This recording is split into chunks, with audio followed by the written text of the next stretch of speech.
Syria में एक बार फिर हिंसा भड़क उठी है। हाल के दिनों में कई इलाकों में भारी संघर्ष हुए हैं। इस झड़प में 48 से ज्यादा लोगों की जान चली गई। संघर्ष सरकार के सुरक्षा बलों और पूर्व राष्ट्रपति असद के समर्थकों के बीच हुआ। असद के हटने के बाद से ही देश में अशांति बनी हुई है। इस हिंसा में आम नागरिक भी प्रभावित हुए हैं। नमस्कार, मैं हूं विजय और आप देख रहे हैं यूबी न्यूज। आज की रिपोर्ट में हम बात करेंगे इस संघर्ष के कारणों, इसके असर और आगे की स्थिति के बारे में। लताकिया शहर उसके आसपास असद समर्थकों और सुरक्षा बलों में टकराव हुआ। असद समर्थकों ने कई सुरक्षा चौकियों पर हमला किया।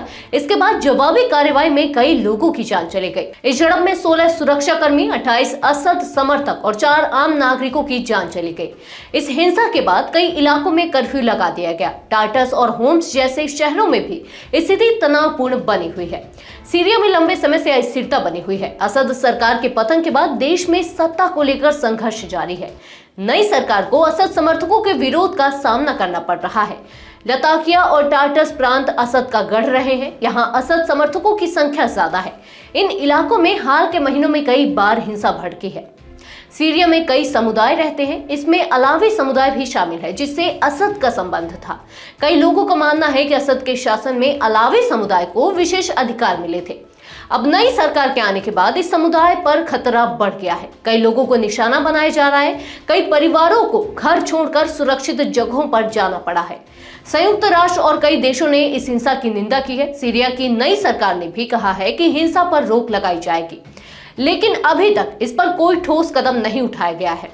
भारत सरकार ने भी अपने नागरिकों को सीरिया न जाने की सलाह दी है। भारतीय विदेश मंत्रालय ने कहा है कि वहां के हालात बहुत खराब है, इसलिए किसी को भी वहां यात्रा नहीं करनी चाहिए।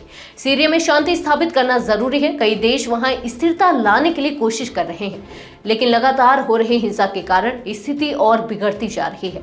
आम लोग सबसे ज्यादा प्रभावित हो रहे हैं। कई लोग अपने घर छोड़कर भागने को मजबूर है।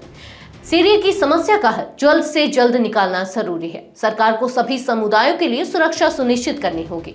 अंतर्राष्ट्रीय संगठनों को भी इसमें मदद करनी चाहिए ताकि वहां के लोग बिना डर के जीवन जी सके और देश में स्थिरता लौट सके। तो यह थी हमारी आज की खास रिपोर्ट। आपको कैसी लगी, अपने विचार हमसे साझा करें। इस वीडियो को लाइक और शेयर करें, साथ ही चैनल को सब्सक्राइब करें। यूबी न्यूज आपके लिए लाता रहेगा देश विदेश से जुड़ी ऐसी ही तमाम खबरें। तब तक के लिए धन्यवाद।